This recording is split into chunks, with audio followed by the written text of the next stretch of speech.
Sejam bem-vindos em mais uma aula do Colégio Êxito, material alfa do terceiro ano. Nós vamos falar hoje sobre modelos celulares, células procarióticas e células eucarióticas. Esta aula é a aula número 2, frente A, página 490, ok? Muito bem. A célula, ela é definida como unidade da vida. Essa definição, de certa maneira, ela teve base em dois cientistas alemães, um chamado Schleiden e outro chamado Schwann.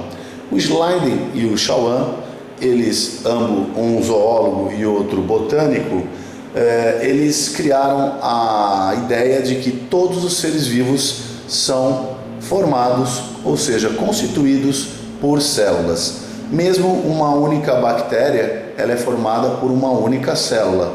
Portanto, mesmo assim, elas são celulares.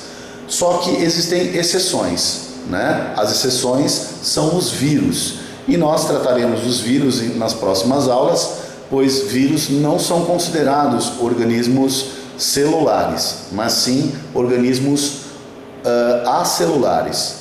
Na verdade, os vírus não passa de uma estrutura simples de cápsula proteica com ácido nucleico dentro, podendo ser aí este ácido nucleico DNA ou RNA, tá ok? Embora recentemente foram descobertos alguns vírus que apresentam ambos ácidos nucleicos, tanto o DNA como o RNA, mas em termos de terceiro ano de ensino médio e vestibular, vocês podem colocar como os vírus na situação em que eles vão apresentar apenas um desses ácidos nucleicos, DNA ou RNA. Mas o papo aqui não é vírus, mas sim célula. E aí eu começo com a seguinte pergunta: o que vem a ser uma célula? Uma célula não passa de uma unidade morfológica e fisiológica dos seres vivos. O que eu quero dizer com isso? Assim como uma casa é construída à base de tijolos, os organismos, principalmente os multicelulares, são constituídos por células. Portanto, a célula é uma unidade desses seres vivos multicelulares. Uma unidade morfológica, porque se preocupa em dar a forma nesses organismos, seja ele unicelular ou pluricelular, a forma dos tecidos, que são nada mais nada menos que agregados de células, darão origem a formas de órgãos e a forma dos organismos como nós conhecemos. E também é uma unidade fisiológica dos seres vivos, ou seja, tudo o que acontece em uma célula, todos os processos, todas as reações bioquímicas, metabólicas, irão acontecer dentro de uma célula, para que possa produzir substâncias úteis e funcionais ao organismo como um todo, seja ele unicelular, ou seja, constituído por uma única célula, ou multicelular, composto por várias células, tá? Então essa seria uma definição mais simplificada de célula, tá? Ou seja, uma unidade morfológica e fisiológica dos seres vivos, portanto. Tá lá uma observação, lembrando que os vírus são acelulares, eles não são constituídos por células. Estruturalmente, repito, estruturalmente são de certa forma organismos simplificados, tá? Organismos simples que possuem uma cápsula proteica com material de ácido nucleico dentro, tá ok? Simplesmente de maneira estrutural são constituídos assim.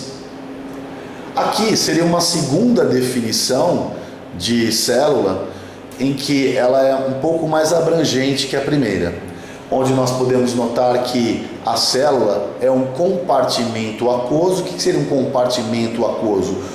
Um recipiente aquoso contendo um material à base de água líquida no interior desta célula. E aí, esta célula, como toda outra célula qualquer, ela é delimitada por uma membrana lipoproteica. Ou seja, ela é envolvida por uma membrana, no caso eu me refiro à membrana citoplasmática, em que essa membrana citoplasmática ela é constituída por lipídios e proteínas. É isso o significado de lipoproteica. Nas próximas aulas nós iremos conhecer mais a fundo o que vem a ser essa constituição da membrana lipoproteica, tá? Os processos que ocorrem de difusão e osmose e também de bomba e só de potássio, ou seja, os transportes ativos e passivos, né? Cujo interior desta célula nós vamos encontrar aí elementos químicos, né? A célula é um conjunto de elementos biológicos e químicos, e tudo que ocorre dentro desta célula e fora dela também envolvem esses elementos químicos que eu estarei citando logo abaixo. Esses elementos químicos, eles são, como eu disse, essenciais à manutenção da célula e do organismo como um todo, seja ele unicelular ou pluricelular. E aí o primeiro que eu estarei mencionando aqui será a água, né? A água, pessoal, ela é essencial à vida. Toda e qualquer reação bioquímica, ela ocorre na presença de água. A água, ela envolve aí processos como fotossíntese para os organismos fotossintetizantes, respiração celular para os organismos que adquirem a glicose e acabam a oxidando. Então a água é um material, é um elemento químico extremamente essencial à vida. Eu costumo dizer aos meus alunos que é possível um organismo, uma pessoa, por exemplo, fazer greve de fome por um determinado tempo. Agora, greve de sede, isso fica inviável. As consequências você acaba sentindo logo nos primeiros dias, no segundo dia, eu diria, tá? A água, ela é essencial, portanto, para a manutenção de uma célula, para que os processos metabólicos bioquímicos aconteçam em uma célula. Se uma célula não funciona bem, vamos dizer assim, o organismo como um todo não funcionará, né?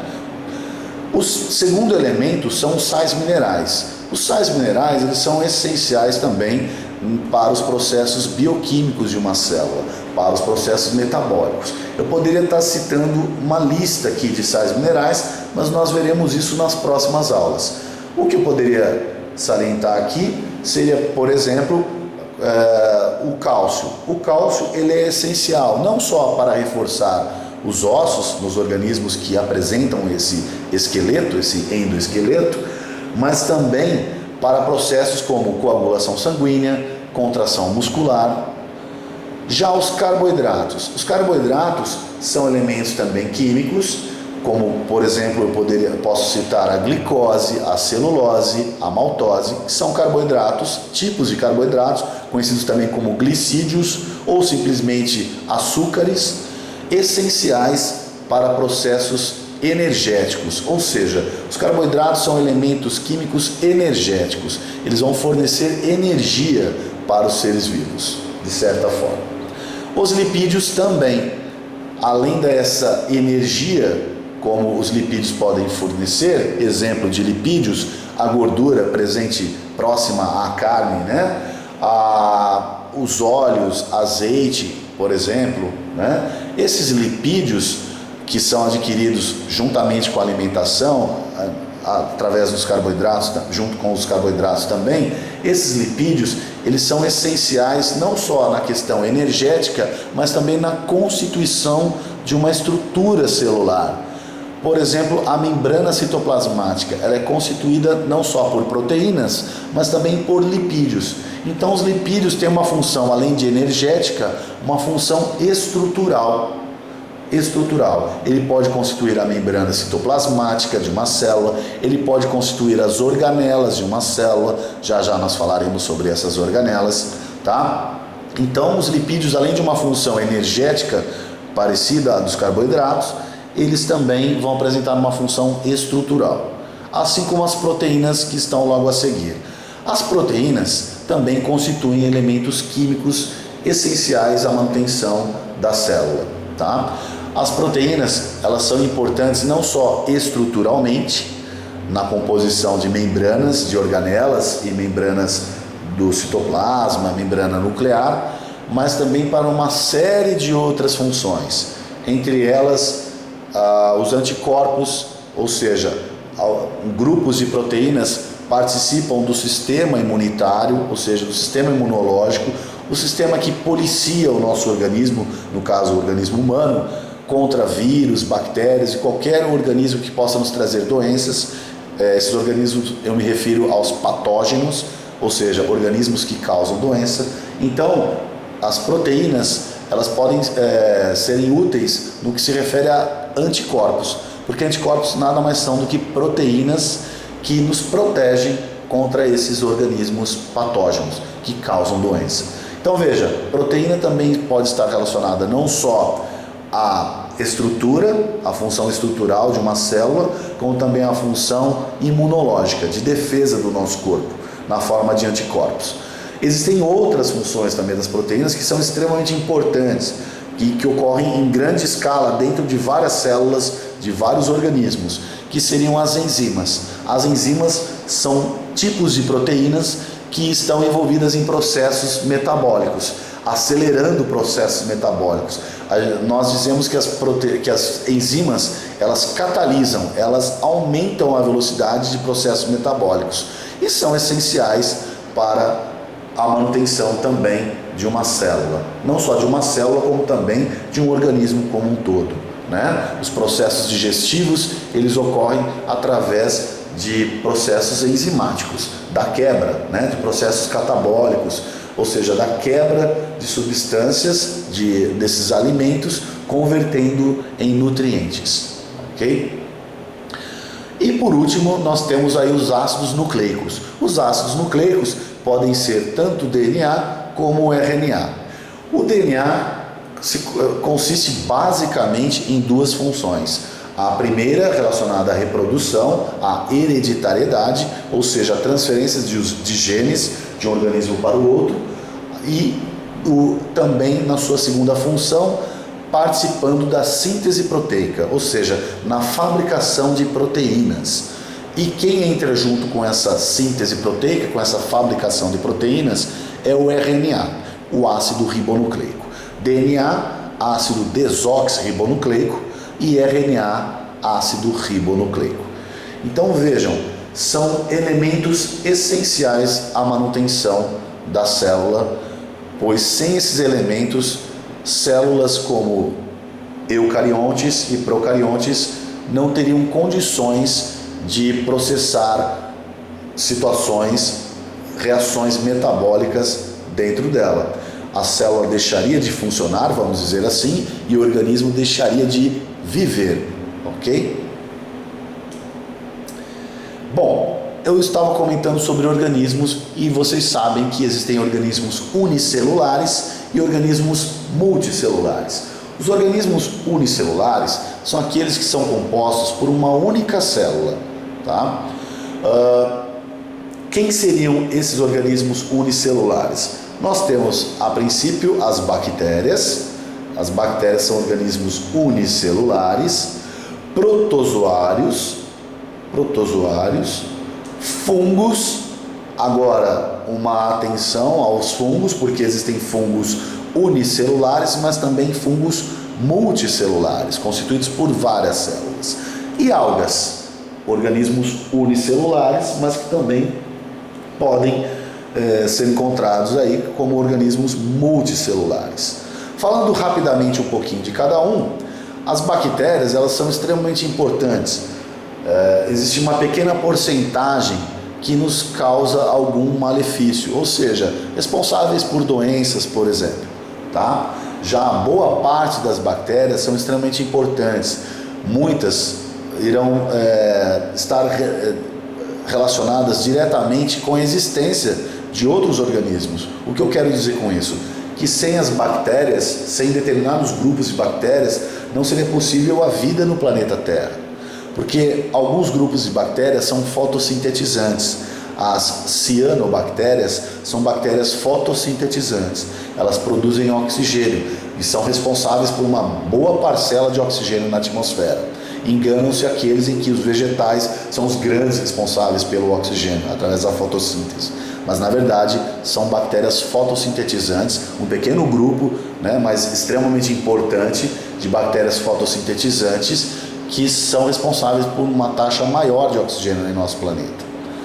Claro que existem bactérias também associadas a questões alimentícias, né? Muitas bactérias, através de processos bioquímicos que ocorrem nela, como fermentação, elas acabam fornecendo alimentos para os seres humanos, são utilizadas em escalas industriais, além de outras bactérias que são extremamente importantes em simbioses, ou seja, atuam junto com outros organismos e dessa maneira propiciando uma vantagem tanto para ela como para o organismo ao qual ela está hospedada. Eu me refiro a bactérias que existem em nossa boca, a bactérias que existem em nosso sistema digestório. Já nos protozoários, os protozoários são organismos também exclusivamente unicelulares. Veja, eu estou falando dos protozoários e não do reino protoctista, porque do reino protoctista nós incluiríamos aí não só organismos unicelulares, com os protozoários e algumas algas, mas também algas pluricelulares. Este não é o assunto. O assunto seria especificamente só os protozoários. Os protozoários, eles são de fato unicelulares e são organismos muitas vezes conhecidos pelas doenças que causam, embora sejam a minoria desses protozoários patógenos, ou seja, que causam doença. Mas muitos, como a ameba, é responsável pela amebíase. Alguns, como protozoários flagelados, está aqui o flagelo de um desses protozoários, é responsável por uma infinidade de doenças, entre elas a doença do sono, entre elas a leishmaniose, a doença de Chagas, são causados por protozoários flagelados. E também temos aqui, entre uma ameba e um protozoário flagelado, um protozoário ciliado, um paramécio, por exemplo. Veja, são organismos unicelulares. Tudo o que eles são estão contidos em uma única célula, visto que são organismos unicelulares. Então, todo e qualquer processo metabólico se passa dentro de uma única célula, assim como as bactérias. Já os fungos e as algas são organismos unicelulares, mas como eu já disse, eles podem também ser encontrados como organismos multicelulares. Os fungos, no caso unicelulares, eu poderia estar citando aí inúmeros exemplos. Muitos fungos unicelulares são responsáveis por uma série de produção de substâncias, ações fermentativas, como por exemplo o Saccharomyces cerevisiae, que é um fungo responsável pela produção da cerveja e de outras substâncias alcoólicas. Temos também fungos causadores de doenças, as micoses, que podem ser constituídas por fungos unicelulares, tá ok? Já as algas, elas se apresentam também na forma unicelular, além da multicelular. Na forma unicelular, as algas também são extremamente importantes.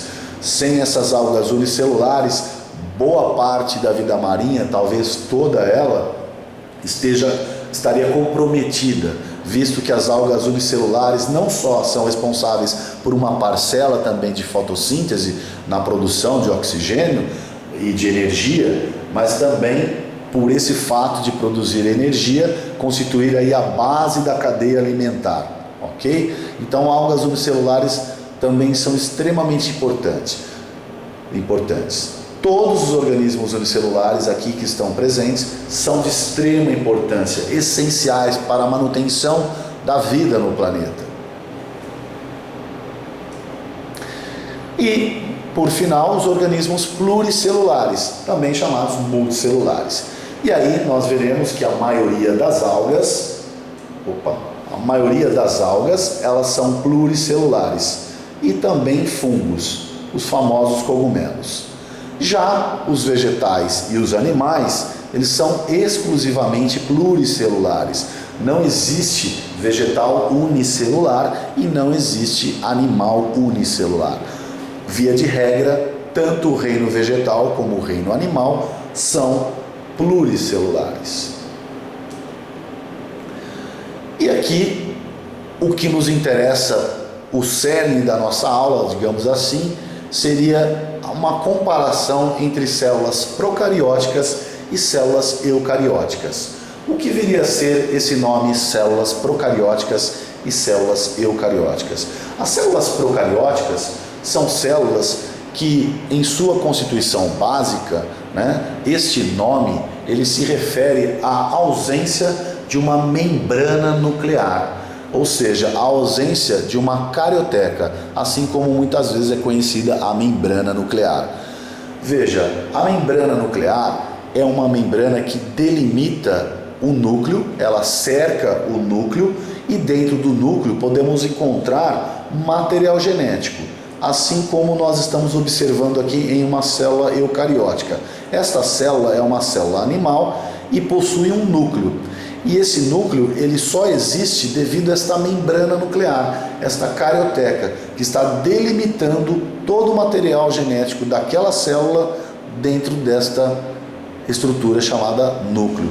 Então, em outras palavras, as células eucarióticas elas vão apresentar núcleo, enquanto que as células procarióticas não vão apresentar. Repito, as células eucarióticas vão apresentar núcleo, eu significa verdadeiro e carioteca tem carioteca, portanto eucariontes tem carioteca, ou seja, tem membrana nuclear, portanto tem núcleo, enquanto que procarióticas não apresenta essa membrana nuclear. Portanto, se não apresenta esse envoltório nuclear, essa carioteca, o que estaria acontecendo com o material genético dentro dela? Ele estaria disperso no citoplasma, espalhado no citoplasma, né? Eu costumo dizer para os meus alunos que se você quer imaginar uma célula eucariótica, você imagina um ovo frito, em que a gema seria o núcleo e a clara seria o citoplasma. Já uma célula procariótica é como se você estourasse aquela membraninha que envolve a gema, e se for aquela gema em que ainda está, digamos assim, molinha, essa gema ela acaba se espalhando, já que não tem aquela membrana, você estourou aquela película, ele acaba se espalhando por todo o material da clara desse ovo, né? É exatamente isso que acontece com uma célula procariótica. Uma célula procariótica, o material genético, se vocês conseguem observar aqui, ó, está todo espalhado no citoplasma. Não existe uma membrana nuclear envolvendo ela, ok? Então, a definição básica de células procarióticas e eucarióticas seria: a eucariótica tem núcleo e ponto final. Tem núcleo porque tem uma membrana envolvendo o material genético e, portanto, delimitando esse espaço dentro de uma estrutura chamada núcleo. Já a célula procariótica não vai apresentar essa membrana nuclear, não vai apresentar essa carioteca e o material genético ficaria disperso no citoplasma. Mas existem outras observações a serem feitas que diferenciam uma célula procariótica e uma célula eucariótica. Outras observações seria a riqueza de materiais que se encontram dentro de uma célula eucariótica. Uma célula eucariótica ela é rica em membranas. Ela não só vai apresentar a membrana nuclear, mas também membranas em todas as suas organelas, com exceção dos ribossomos, que hoje em dia não são considerados organelas por alguns fatos. Mas todas as organelas que estão contidas dentro da célula, todas as organelas, sejam elas complexo golgiense, retículo endoplasmático liso, retículo endoplasmático rugoso, lisossomos, mitocôndrias, cloroplastos, se for uma célula vegetal, todas essas organelas, assim que são conhecidas, elas têm uma constituição membranosa. E essas membranas elas só são evidentes em células eucarióticas. Veja, eu disse organelas. As organelas seria basicamente o diminutivo de órgão.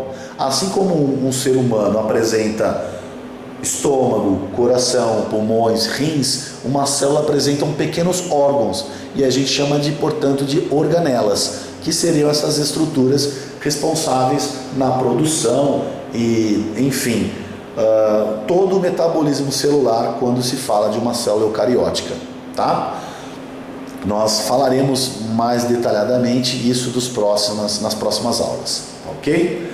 Mas compare, portanto, uma célula eucariótica e veja a complexidade que existe entre ela e uma célula procariótica. A célula eucariótica ela vai apresentar uma riqueza em membranas, como eu disse. Essas membranas se encontram não só na membrana nuclear, mas também nas membranas que envolvem, que constituem as organelas e, claro, na membrana citoplasmática. Então, a grande quantidade de estruturas membranosas, a grande complexidade em uma célula eucariótica. Já numa célula procariótica, como exemplo exclusivo, as bactérias, né? O reino Monera, aquele reino que já não existe mais, é extinto, ou seja, são 5 reinos, né? Reino Monera, reino protoctista, reino fungi, reino vegetal e reino animal. Desses 5 reinos, o antigo reino Monera, constituído pelas bactérias, cianobactérias, que são bactérias que realizam fotossíntese, e também um grupo especial chamado arqueobactérias, esse reino Monera, ele é exclusivamente procariótico, exclusivo e único. Ele representa, portanto, organismos que não vão apresentar membrana nuclear, ou seja, seu material genético estará disperso no citoplasma.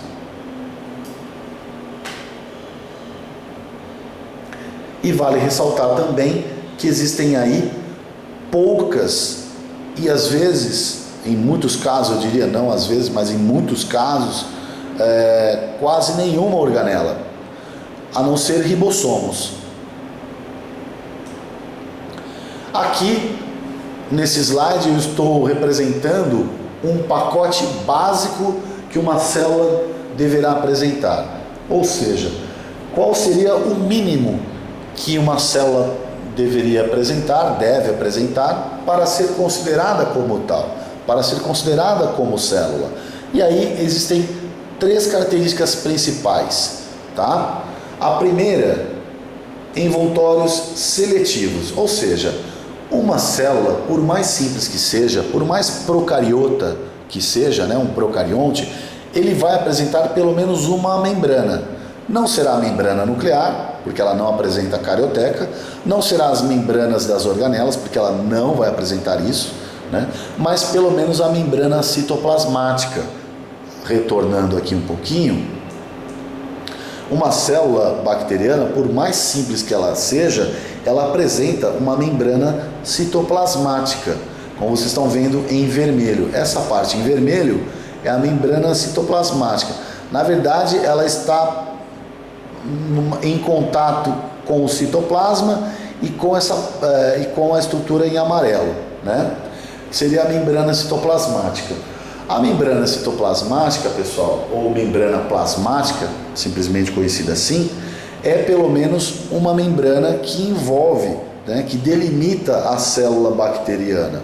Então, quando eu digo o mínimo que uma célula vai apresentar, ela pelo menos tem que ter uma membrana citoplasmática, um compartimento que irá delimitar toda a célula, separando ela do ambiente interno em relação ao ambiente externo.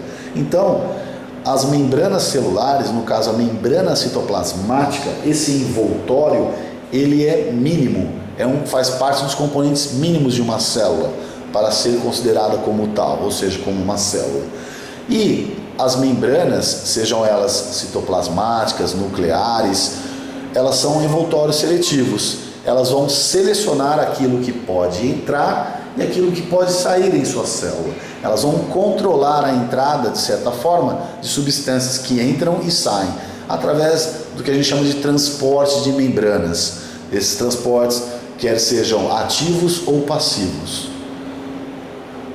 Um meio aquoso. Veja, eu disse para vocês agora há pouco que toda célula deve apresentar água. E esse meio aquoso ele é representado principalmente pela água. Não posso afirmar para vocês que é extremamente líquido. Tem uma espécie de uma constituição de gel. É um estado entre líquido e gel dentro de uma célula.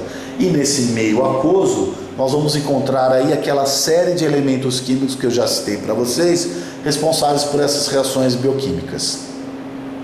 Em terceiro e último componente mínimo que uma célula tem que apresentar, deve apresentar, é um material genético, ou seja, DNA. Isso até um vírus que não é uma célula será constituído por esse material genético.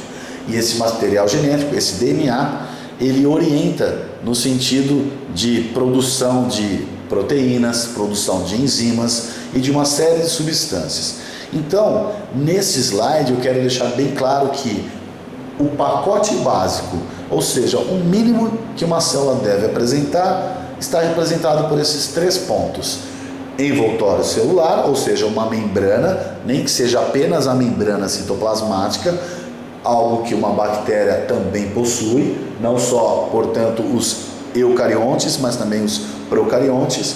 Um meio aquoso, por onde ocorrem essas reações bioquímicas, ou seja, meio líquido dentro dessa célula, tanto procarionte como eucarionte vão apresentar, e material genético, né? Tanto um procarionte como um eucarionte apresentam DNA, apresentam material genético para se envolver na produção de enzimas, na produção de proteínas e também na questão da hereditariedade. E aí mostrando de uma maneira mais próxima a célula procariótica. É importante ressaltar algumas coisas, pessoal. Em alguns esquemas, a célula procariótica apresenta uma estrutura chamada mesossoma. Precisamos ficar atentos a esta questão porque o mesossoma não passa de uma falha criada por um cientista, ou seja, no momento de preparo de uma estrutura, de análise de uma célula bacteriana, eles identificaram uma deformidade na membrana citoplasmática, representada em vermelho aqui, e essa deformidade, na verdade, é uma falha no preparo da análise dessa célula bacteriana. Ou seja, o que eu quero dizer entre as palavras, o mesossoma, ele é mencionado em alguns livros, em algumas apostilas, e na verdade essa estrutura ela não existe, tá? Ela não é funcional, não se trata de nenhum tipo de estrutura relacionada com as bactérias. Eu trouxe esse esquema em especial, é uma figura que eu peguei na internet, né, que foi adquirida na internet, e lá aponta o mesossoma, né, uma estrutura constituinte aí da célula bacteriana. E isso na verdade não existe, não faz sentido. O mesossoma foi uma criação inventada, na verdade, durante a descrição de uma célula bacteriana. E na verdade o mesossoma é uma falha nessa descrição, tá? Ou seja, é uma estrutura que na verdade não existe. Mesossomas à parte, pessoal, vamos nos concentrar aí nessa célula procariótica. A célula procariótica, eu vou mencionar agora as estruturas de dentro para fora. Ela apresenta algumas constituições em que nós podemos observar em alguns organismos e em outros não. Veja, uma bactéria, nem toda bactéria, tá? Em uma bactéria é possível encontrar uma estrutura chamada cápsula. A cápsula seria essa estrutura aqui, esse envoltório mais externo, eu estou falando de fora para dentro, esse envoltório mais externo, representado por essa cor verde aqui. Esse esquema, pessoal, é uma bactéria cortada, né, mostrando dentro dessa bactéria, a região interior dela. Mas por fora nós vamos encontrar esse envoltório mais externo, chamado cápsula. Nem todas as bactérias apresentam essa cápsula, mas quando as apresenta, essa cápsula é um material que lembra uma consistência gelatinosa e que, entre outras funções, tem como proteger a bactéria e servir como aderência. Eu cito, por exemplo, as bactérias que causam a cárie. As bactérias responsáveis pela cárie, elas apresentam essa cápsula gelatinosa. Então elas são possíveis aderir aos dentes, né, para digamos assim, para formar o que a gente chama de placas bacterianas. Tá aí a necessidade de escovar os dentes, não só para a limpeza dos mesmos, removendo o alimento, mas também para a remoção dessas bactérias que, de certa forma, utilizando essa cápsula gelatinosa, pode estar aderindo aos seus dentes. Então veja, o primeiro envoltório de uma célula bacteriana que apresenta cápsula seria este, né? Essa cápsula gelatinosa. O segundo envoltório é a parede celular. A parede celular é uma outra estrutura que, como o próprio nome diz, parede celular, ela é responsável pela resistência, ou digamos, ela consiste em proteção da resistência à estrutura bacteriana. Nem todos os organismos vão apresentar parede celular, mas bactérias, vegetais e fungos apresentam esse envoltório celular. Embora precisamos ficar atentos ao tipo de constituição química dessa parede celular.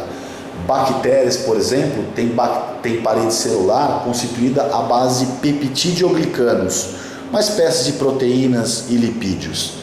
Já os fungos têm a constituição de sua parede celular à base de quitina, o mesmo material que se encontra no exoesqueleto dos artrópodes, dos insetos, dos crustáceos e aracnídeos. E os vegetais vão apresentar parede celular constituída à base de celulose, um tipo de carboidrato, né? Bom, o que eu quero dizer com a parede celular nos organismos procarióticos? Se uma bactéria não apresenta cápsula, cápsula não é obrigatória, não está presente em todas as células procarióticas, em todas as bactérias, digamos assim.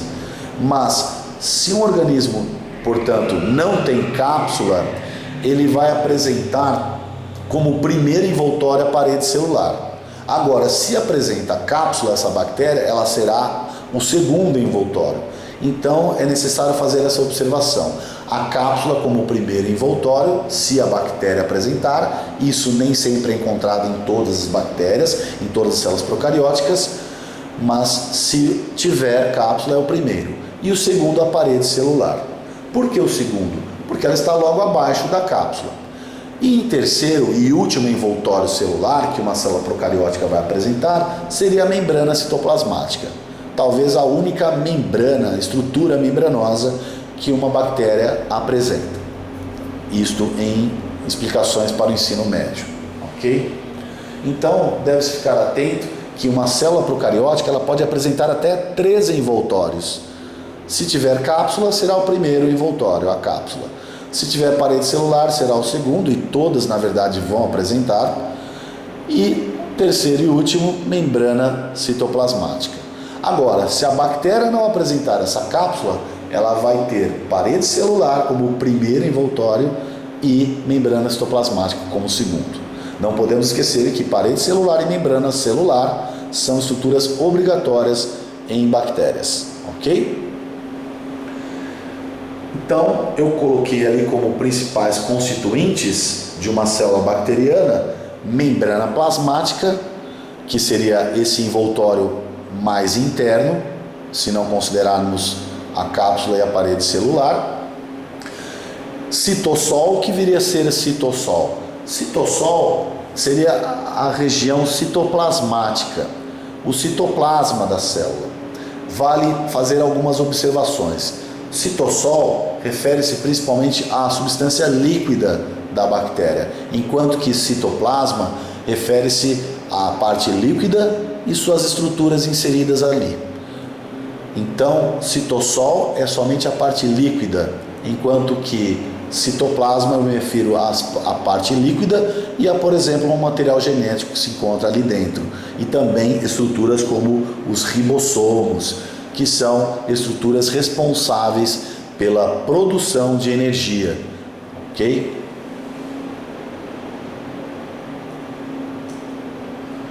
E finalmente, pessoal, células eucarióticas. O esquema está de uma maneira reduzida, as letras, as palavras ali das estruturas estão de maneira reduzida, mas você pode encontrar na sua apostila esses 2 esquemas explicando, apontando essas estruturas, tá? A ideia inicial desta aula é você simplesmente ter uma noção de quanto é complexo uma célula eucariótica, seja célula animal, nós temos aqui do lado esquerdo uma célula animal, ou uma célula vegetal do lado direito. O quanto complexa ela é, em comparação com uma célula procariótica. Uma célula procariótica, ela é extremamente simples quando você compara com uma célula eucariótica. Observem que na célula eucariótica nós vamos encontrar uma série de estruturas membranosas, como eu já mencionei para vocês, as organelas, além da membrana nuclear. Então veja a complexidade de uma célula eucariótica apresentando aí um núcleo bem evidenciado, por isso é uma célula eucariótica. Nós não vamos encontrar núcleo em células procarióticas.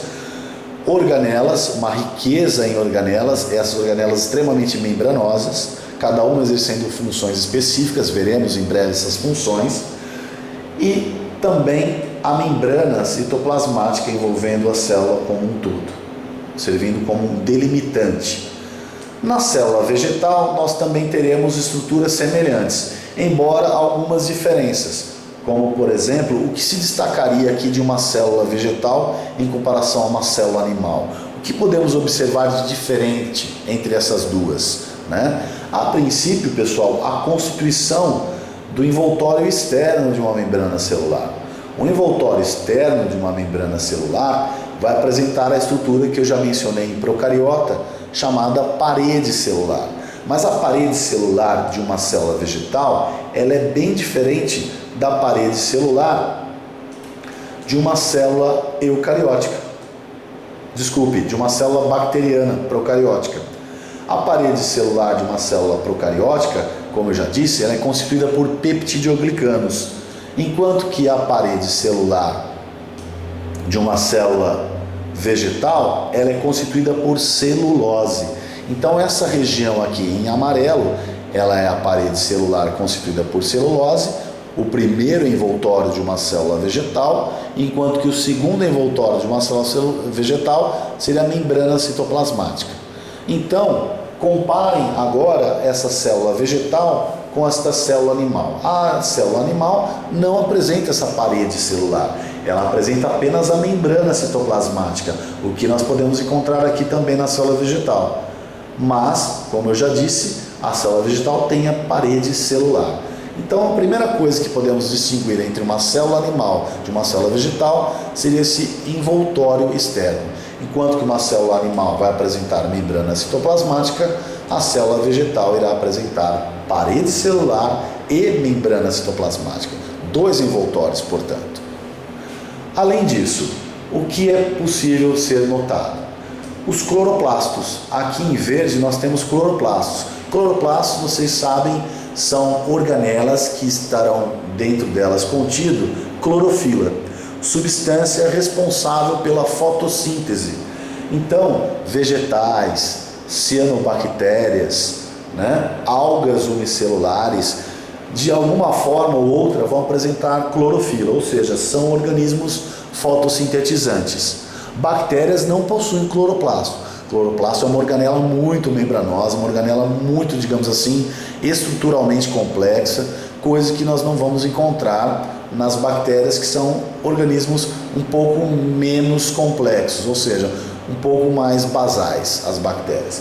Então, uma célula vegetal, ela vai apresentar cloroplastos, aqui em verde, diferente de uma célula animal que não faz fotossíntese, portanto não tem cloroplastos.